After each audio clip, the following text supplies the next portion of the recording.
The valley was quiet for a breath, yet the kind of quiet that spoke of danger, not peace, and she knew better than to trust it. She kept her rifle raised, eyes straining through the haze where shadows flickered and shapes emerged, only to vanish again. Mason lay weak beside her, his lips moving with words she could not hear, his skin pale like paper, and his blood still seeping slow through the bandages. She pressed her hand to the wound, whispering that he would be fine, though she knew it was a promise she could not guarantee. She was torn between staying low with him and rising to face the storm. But the battlefield rarely allowed choices.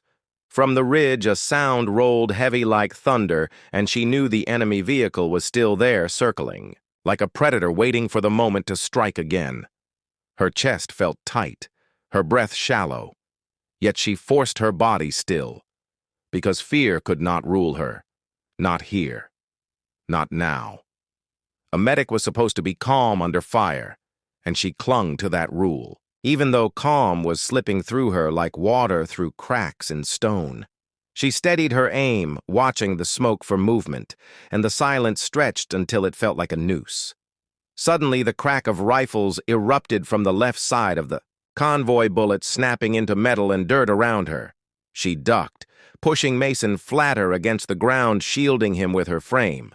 Her ears filled with the scream of fire ripping past, yet she forced herself to lift the rifle over the shattered wall and fire back blindly. The recoil jarred her bones, and she tasted iron on her tongue, but she refused to stop even when her vision blurred from dust and sweat, because if she stopped, they would come closer, and Mason would not stand a chance. The enemy pressed harder, their shouts carrying across the valley rough and guttural. She recognized the rhythm of their advance, trained and disciplined, and her stomach dropped. She had been told ambushes came fast and furious, but this was no rush. This was a hunt drawn out precise, designed to break them slowly. She wanted to believe reinforcements were near that. Somewhere beyond the smoke, friendlies were rushing to their aid. Yet the only sounds were fire and screams fading one by one. She clenched her jaw and told herself she would not break, no matter how dark this valley became. She checked Mason again, his pulse faint, his breathing shallow, his eyes fluttered, and she knew he was slipping away. She gripped his hand hard, speaking to him even, though her voice shook, telling him he was not allowed to quit. Not here. Not now. Not with her fighting for him. She pressed more gauze into the wound, blood soaking through almost as soon as it touched. The kit was nearly empty, and panic clawed at her chest, but she shoved it down because panic saved no one. She told herself she could improvise. She could hold him together with will alone if she had to. The enemy vehicle moved again, its engine growling through the smoke. She peeked over the rubble and saw its turret shifting, searching for targets. The ground around the convoy was littered with broken metal and fire, and she realized if it found them, they would be finished. She scanned desperately for something, anything that could stop it, and her eyes landed on the belt of grenades strapped to a fallen soldier not far from her cover. The sight filled her with a spark of desperate hope, but also dread, because reaching it meant crossing open ground under relentless fire. She stared at the grenades, then back at Mason, and the decision clawed inside her chest. She could stay here, hide and watch the vehicle tear them apart, or she could run and gamble her life for a chance to save his and maybe everyone left. She tightened her grip on the rifle, felt the burn in her muscles and the fear in her lungs, and then she whispered to Mason that she would be right back, that he had to hold on. She touched his forehead once. Then she rose from the dirt and sprinted into the open bullets, tore the air around her. Each one a scream too close to her ears. She zigzagged across the ground, eyes locked on the fallen soldier, her lungs burning with every breath. The grenades glinted dull in the haze, and she dove forward, hitting the dirt hard as another burst shredded the ground where she had stood. She clawed the belt free, fumbling with trembling fingers, then rolled behind a piece of wreckage, clutching the explosives tight to her chest. Her breath came ragged, but she forced herself to focus, because the vehicle engine was louder now, closer. She crawled forward, dragging herself inch by inch toward a better vantage point. Each scrape of her elbows against the dirt felt like fire, yet she pressed on until she reached a slope that gave her a clear line to the machine. Her heart pounded so hard it drowned the noise around her. She pulled one grenade free, yanked the pin, and whispered a prayer she had not spoken in years, then hurled it with every ounce of strength left in her arm. The explosion tore through the air, a roar that swallowed the valley, and she saw fire bloom against the side of the vehicle. Smoke and flame burst outward, metal shrieking as the machine shuddered.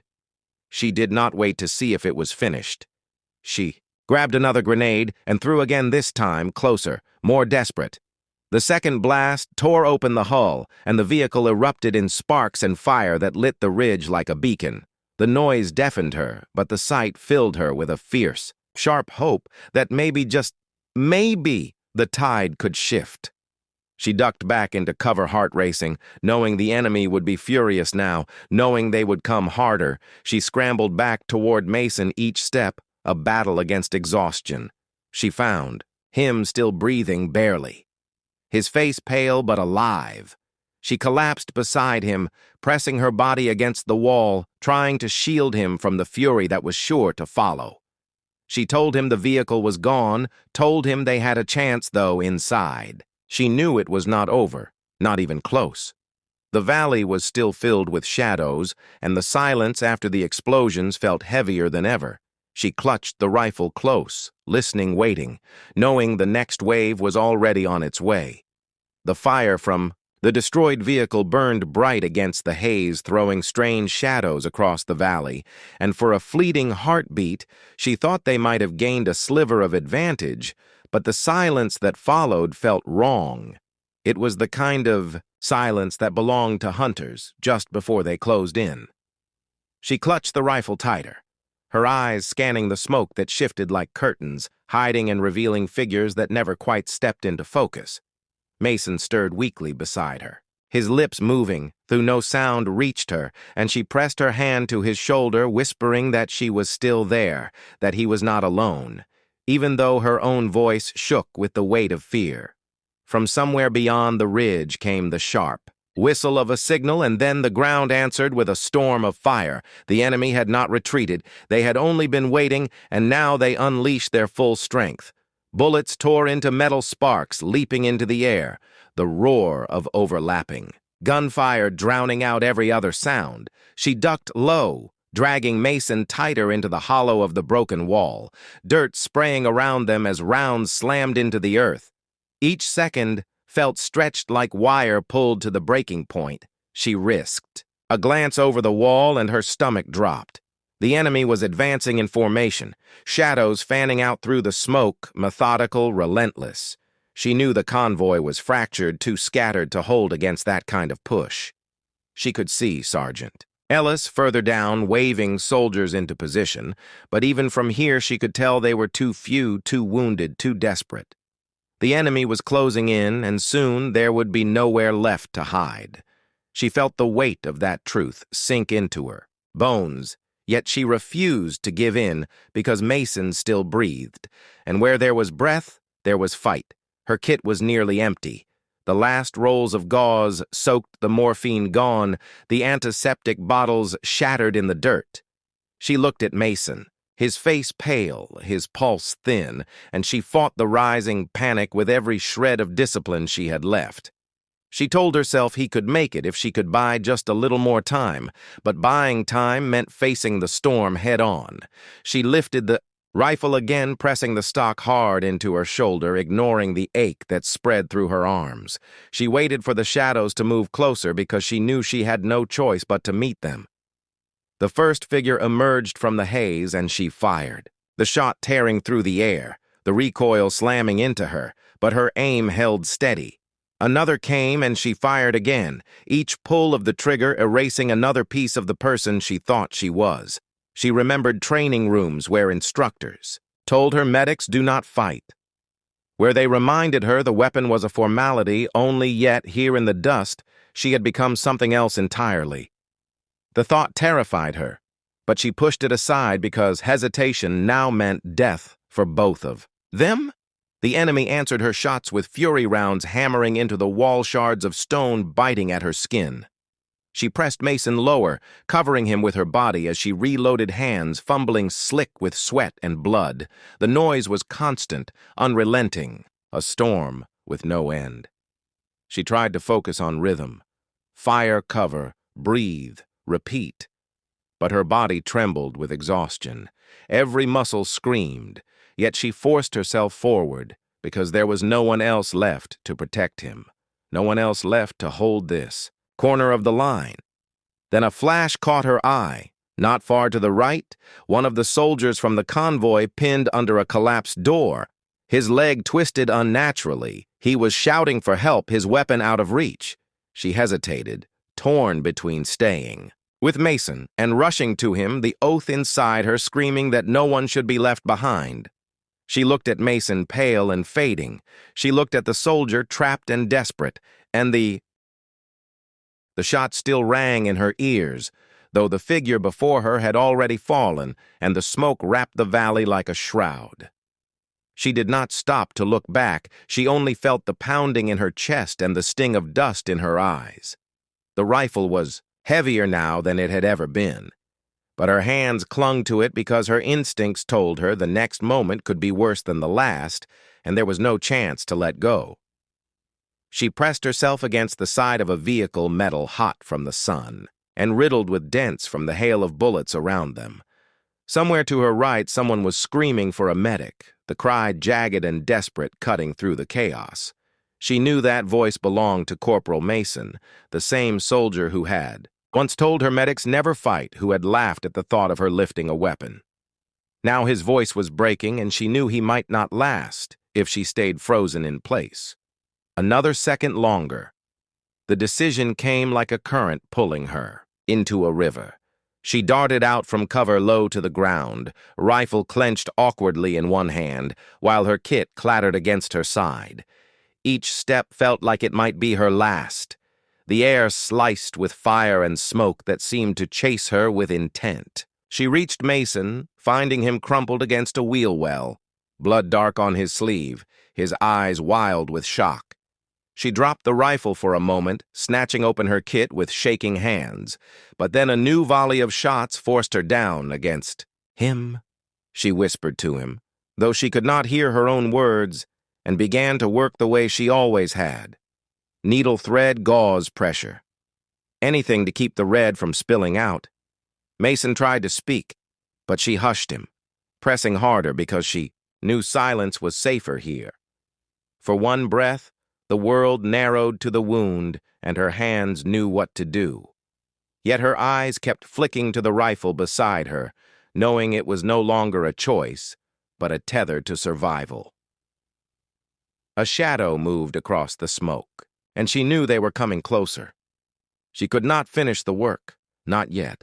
She slid the rifle back into her hands and raised it over the rim of the wheel, waiting for the shape to reveal itself. The first burst cracked past her face close enough that she felt the heat. She returned fire, barely able to see but unwilling to let the figure advance. Mason groaned beneath her, and she wanted to tell him it was all under control, though she doubted every word of it. More soldiers shouted from the convoy, some firing back, some pinned down.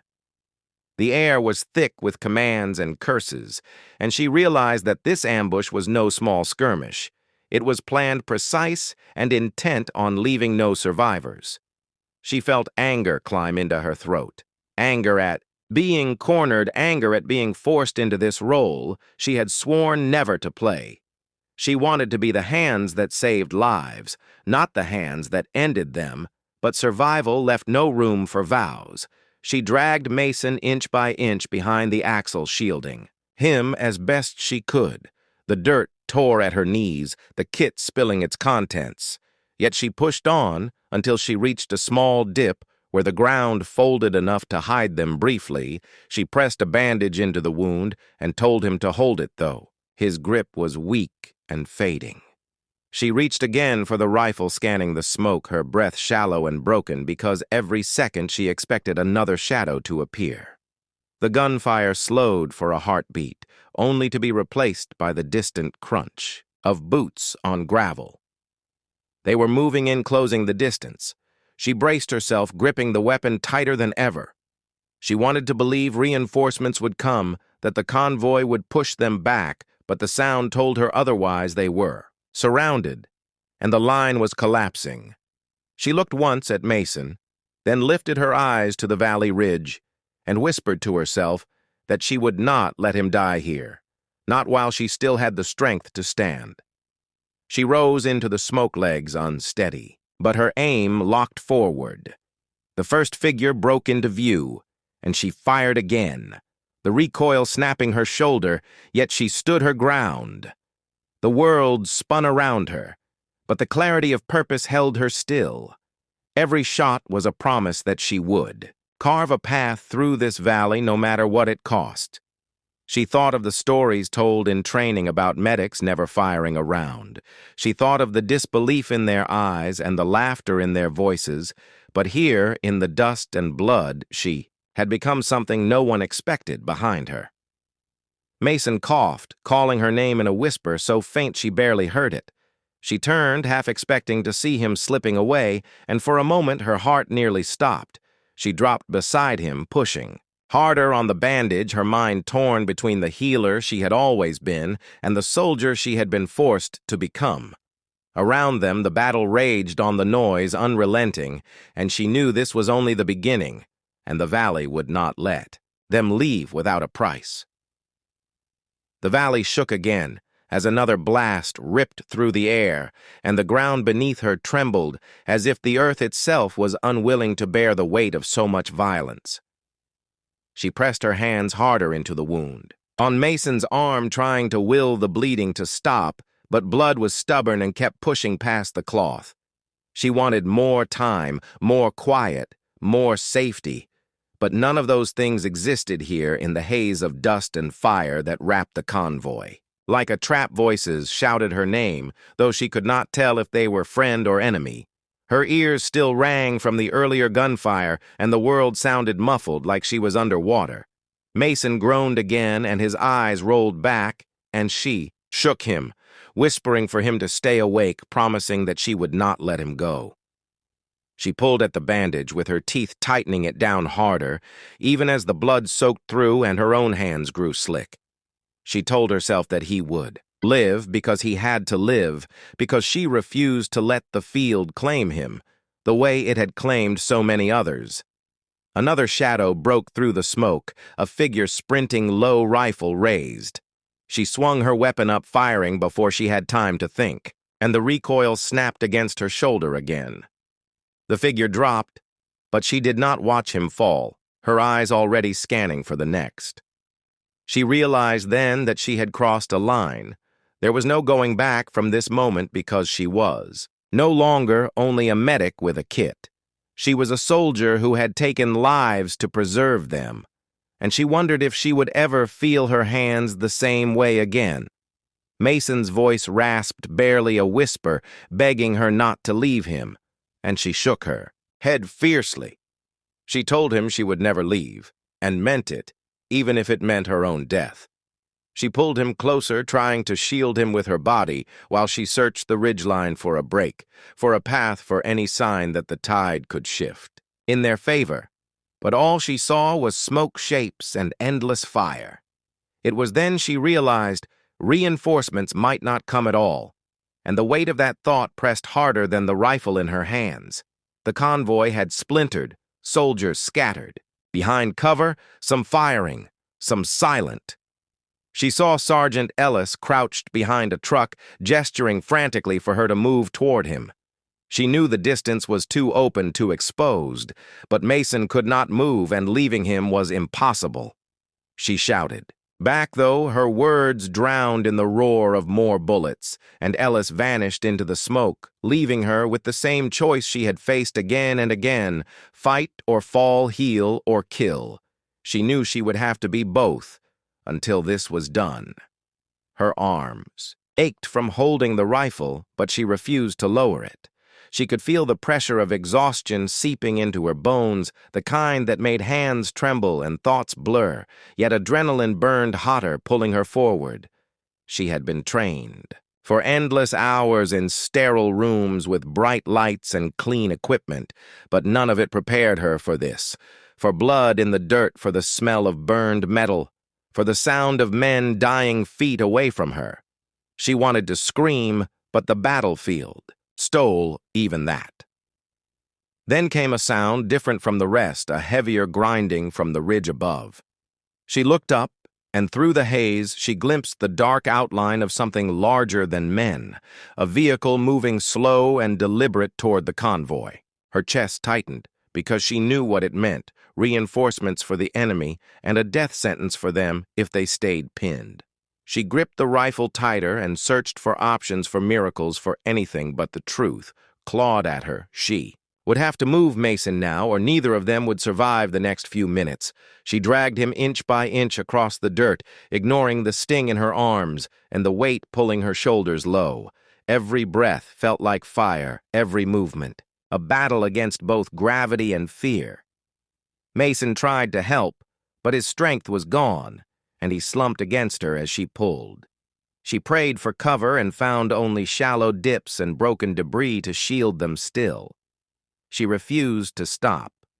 She told herself that each foot gained was one closer to life, one closer to survival. The vehicle on the ridge fired, and the blast tore a crater yards away, the shockwave knocking her and Mason hard into the ground. She gasped, tasting dirt in her mouth. Ears ringing again, but forced herself upright. She wrapped both arms around him, dragging again, dragging like every step was through chains. Her legs screamed. Her back burned, but she pushed, because stopping meant death, and she was not ready to surrender either of their names to the valley. She pulled him into the hollow of a half-collapsed wall and pressed her body against his, shielding him from view. The battle outside raged louder now. Fire-constant voices shouting commands that blurred into noise. She checked Mason again, his eyes fluttering, his skin pale, yet he was breathing, and that was enough for her to keep moving forward. She pressed more gauze into his wound, prayed it would hold, and raised the rifle A. The night air thickened with smoke and fire, and every breath tasted of ash and iron. She could not remember the last time she had filled her lungs without pain. But she forced herself to stay steady because Mason still clung to life, and the soldier she had pulled from the wreckage leaned against the wall, clutching his mangled leg. Both of them looked to her eyes wide hollow, desperate, and she knew she could not falter. She pressed the rifle into her shoulder again and watched the shadows grow, closer every step, echoing like a drumbeat of doom. The fire from the destroyed vehicle flickered behind them, casting their shapes onto the ground like fragile silhouettes. She thought of home for the first time in hours of quiet streets, and the sound of leaves in the wind of her mother's voice, telling her she had chosen a path of healing, not killing, and for a moment guilt burned hotter than fear.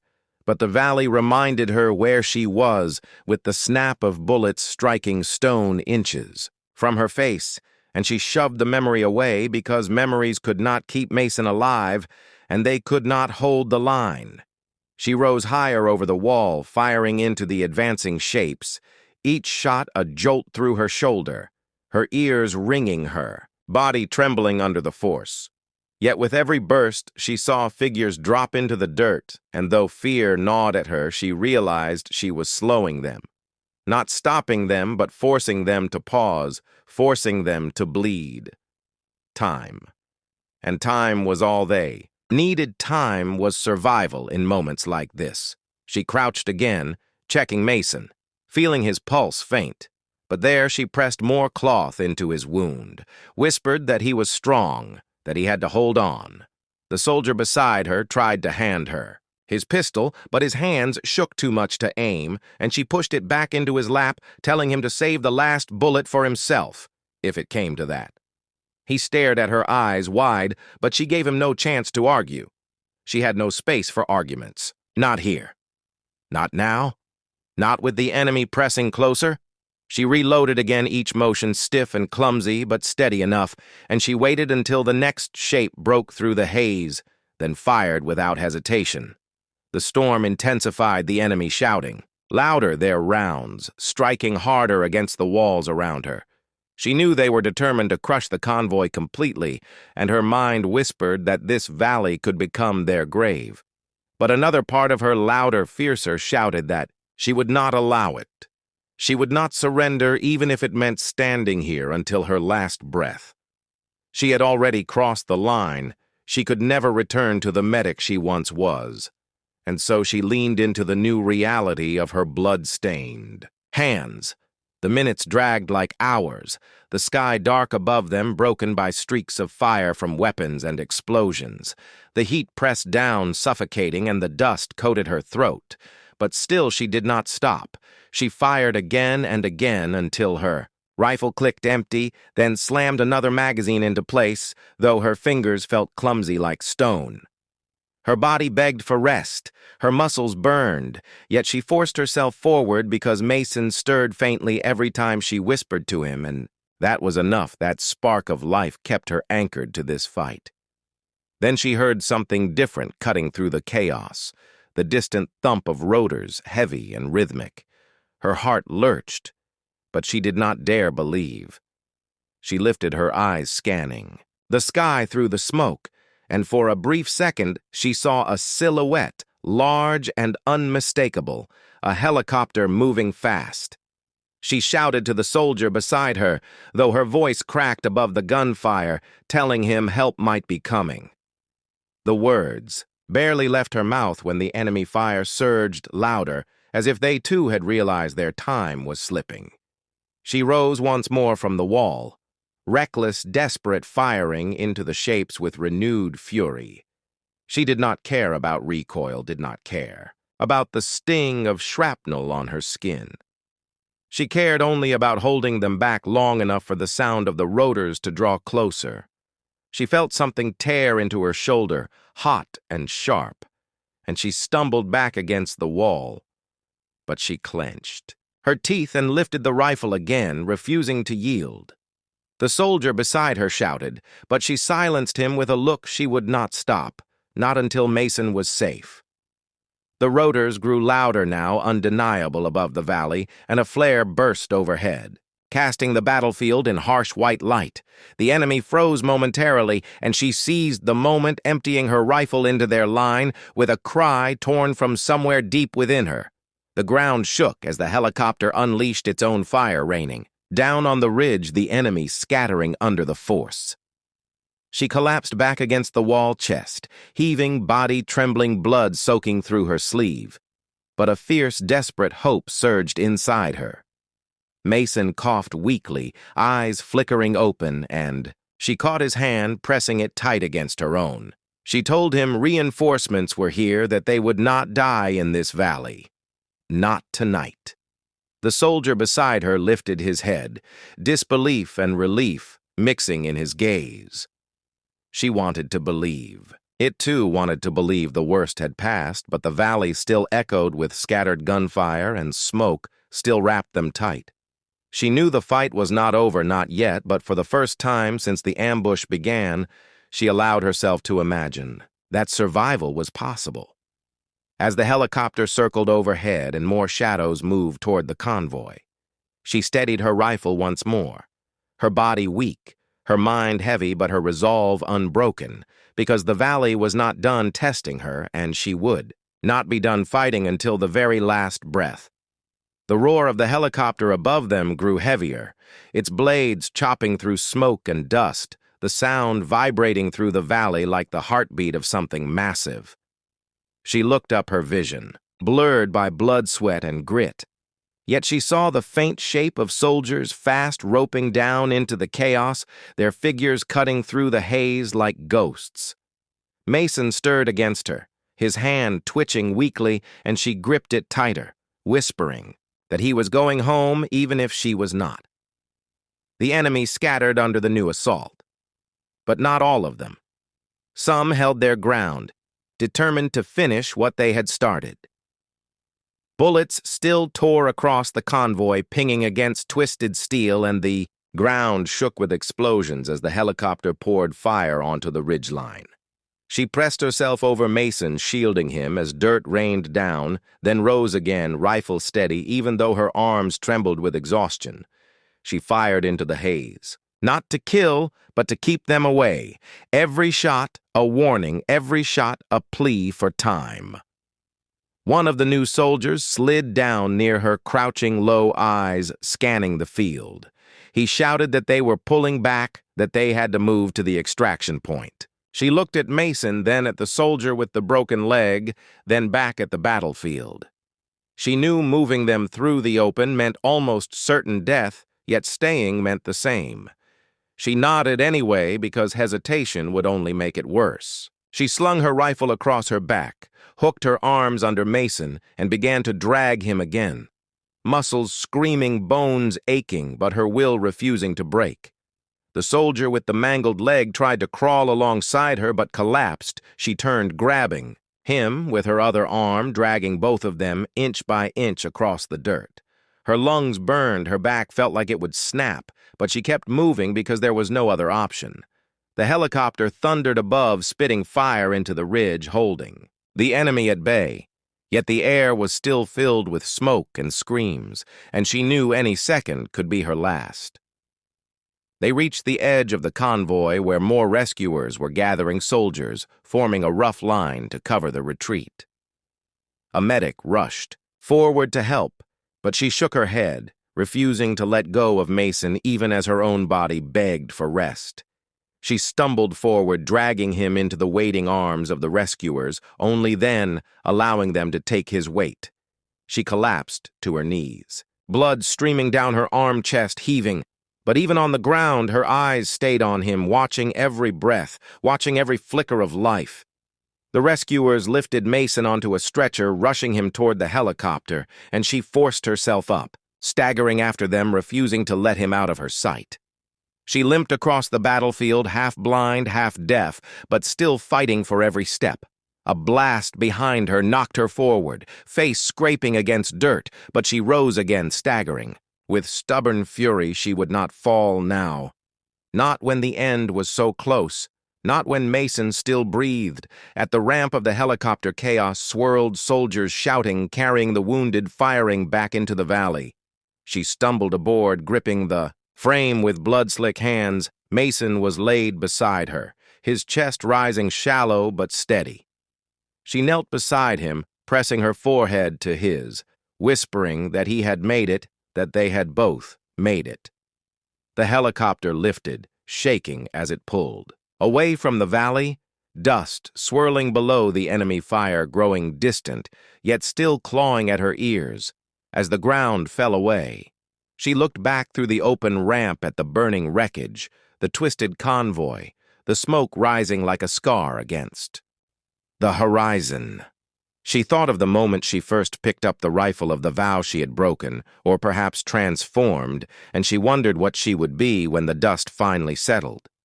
She had entered the valley a medic carrying a kit and the promise of healing.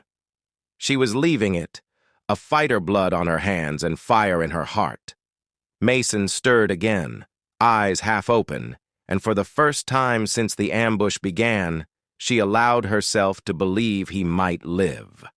She gripped his hand tighter, whispering that he was safe now, even as tears blurred her vision. The soldier with the broken leg groaned beside them, but his eyes were alive, and he gave her a look of gratitude she could not answer. She only nodded,